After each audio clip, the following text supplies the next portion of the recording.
Good day, everyone. My name is Brian Edwards. Today, in this presentation, I'm here to discuss an experiment I did. I will start with the background of this study, then the design of this experiment. Then I will follow with the analysis of the results, and then some improvements that could be done to this experiment. Let's get started. Did you know that according to Google, about 25% of Americans admit to having easy to crack passwords such as ABC123, QWERTY, admin, and all of those other usernames you see on the right image on this slide. Many sign-up pages encourage users to create strong passwords, yet they still seem to be ignored. Visual nudges have been investigated a little. What do I mean by a visual nudge is displayed on the left image on this slide. As a user writes in their new password, different emojis are displayed depending on the password strength. They go from a sad to a smile as the password gets stronger. Displays such as this attempt to persuade the user to create stronger passwords through the use of human emotion visualization. These visual nudges have been proven to be effective, but I wanted to look into another alternative that could be better. Instead of using an image that can be ignored, I wanted to see the potential effectiveness of reading nudges instead. Reading nudges where users have to read and answer cybersecurity questions prior to creating a password. This study of mine delves into the possible relationship between reading nudges and password strength. I put a little spin on it though. Does answering cybersecurity questions structured in a certain point of view lead to the creation of stronger passwords? What do I mean by this point of view? Well, I want to see if the stylistic structure of these cybersecurity questions affects password strength. There are 3 point of views that I looked into: first, third, and none. The first person, what should I do, is where participants pretend to be a cybersecurity expert. This point of view encourages a role-play mindset for the reader. The third person, what should they do, is where participants pretend they know a cybersecurity expert and decide on the expert's actions. This point of view may not be as engaging as the first point of view, but still invites the reader as an outsider in the same story, in a similar story. The none point of view, what is the best choice, asks participants general cybersecurity questions from nobody's perspective with no story involved. This is the least engaging point of view, but also functions as the control group here, so as to compare its results with the first and third point of view. So looking at the relationship of cybersecurity question point of view and password strengths is what I'm looking at in this experiment.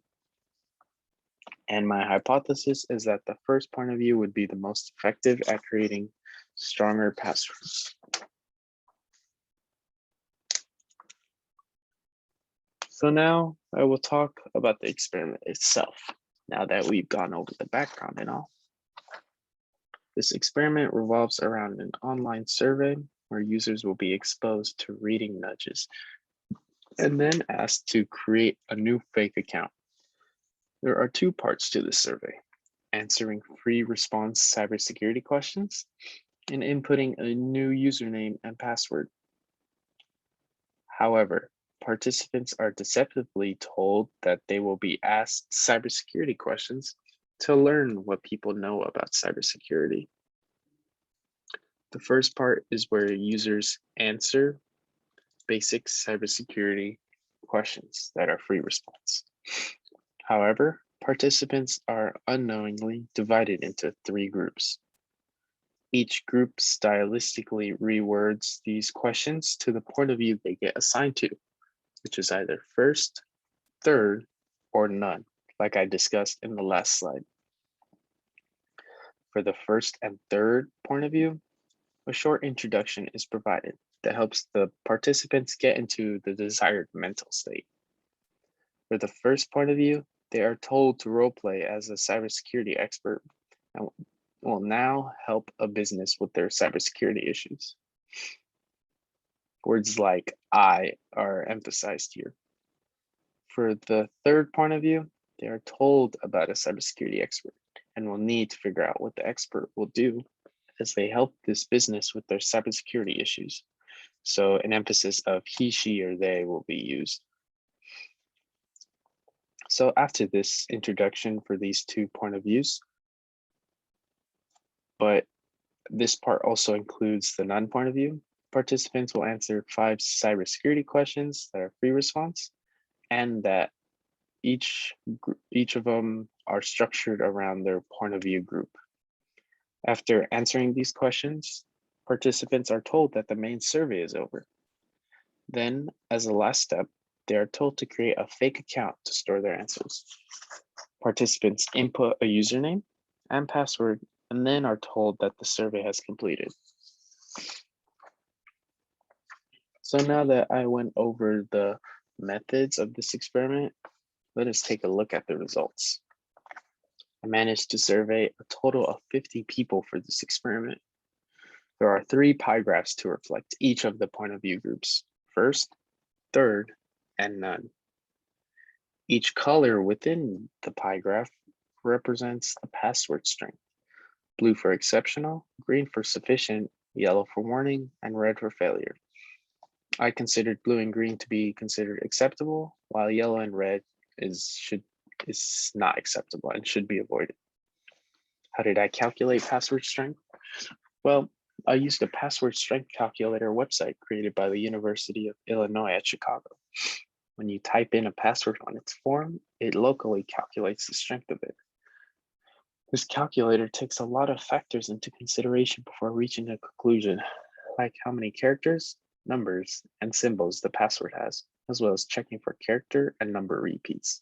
You can look at the calculator in more detail at its link provided on this slide. So let us quickly take a look at each of the 3 graphs. Starting with the first point of view, we can see that 75% of passwords, which make up 9 people, are considered acceptable, while 25% is not, which make up 3 people. The third point of view graph, where we can see that 46% of passwords, which make up 6 people, are considered acceptable, while 54% is not, which make up 11 people. Lastly is the no point of view graph, where we can see that 56% of passwords, which make up 9 people, are considered acceptable, while 44% is not, which make up 11 people. So now that I went over the results, let's talk about them. What can we see from the data? Well, the first point of view had obviously the highest percentage of acceptable passwords, 75%. The third point of view had the lowest percentage of acceptable passwords, being 46%. The none point of view beat the third point of view by only a slight margin of 10%. Compared to the control group, which is the none point of view group, it seems that the first point of view was noticeably the most effective at leading people to create stronger passwords. Why is this the case? Well, this is what I believe is going on. It seems that role-playing as the first person, with using words as I, as a cybersecurity expert to answer cybersecurity questions may have a short but noticeable impact on the mind. This roleplay unconsciously continues to run in the mind even after the roleplay is over. Even when told that the main survey was over, this mindset carried over to the creating a password section. And with this cybersecurity expert mentality, they created stronger passwords because that's what a cybersecurity expert should naturally be good at. This potential phenomenon is similar to the ideometer effect, which means unconscious movement that the body performs, like the sudden reaction after touching a hot stove. This effect can be conjured through reading, where one study found that participants read about old people. When they read about old people, they displayed motor activities that resembled old people, such as walking and driving slower. I want to say a similar effect is at play here, but at the mental level instead. But before I jump to an official conclusion, I believe that this experiment still needs critical work. There are a number of improvements needed for this experiment before its result can lead to an accurate conclusion. First off is this experiment needs more participants. If I am to come to a conclusion about the human mind, my sample size definitely needs to be greater than 50. Another improvement is to have participants memorize the password they created for a week. After a week, they will be asked to input their password and see if it is correct, as well as ask how they memorized it, like using a password manager or just trying to remember it in their heads. This solves the problem of participants creating a gibberish but coincidentally strong password because they know they won't need to remember it. A few participants also told me that they would have preferred multiple choice options because they did not know how to answer certain questions. So I would also try to implement that so as to be more inviting to non-cybersecurity knowledgeable people. And lastly, I would like to take a moment to thank my mentor, Mikhail Goffman. He guided me along the path of this experimentation, and I appreciate the experience that I have gained along the way. Thank you for listening.